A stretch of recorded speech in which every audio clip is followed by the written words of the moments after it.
अस्सलामुअलैकुम वरहमतुल्लाहि वबरकातुहू। कैसे हैं आप सब? उम्मीद करती हूँ आप सब खैरियत से होंगे इंशाल्लाह। बच्चों, आप सब अपनी बुक खोल लें और बुक का पेज नंबर 71 खोल लें। आज हमारे सबक का नाम है गुड़िया। गुड़िया मैं इसकी रीडिंग करूँगी कल की तरह। आप भी मेरे साथ वैसी रीडिंग करेंगे। ये ज़ारा की गुड़िया है।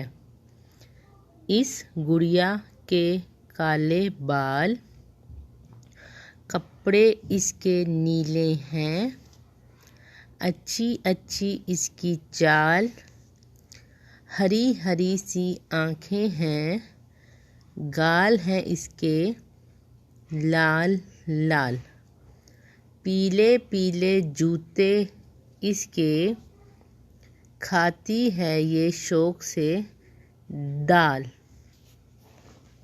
तो बच्चों, अब आपने खानों में, ये जो खाने दिए हुए हैं, खाली जगह दी हुई है, इनमें रंगों के नाम लिखने हैं। जैसे बाल, बाल कैसे हैं गुड़िया के? कैसे हैं बाल? काले। जूते, जूते पीले पीले। कैसे जूते हैं? पीले।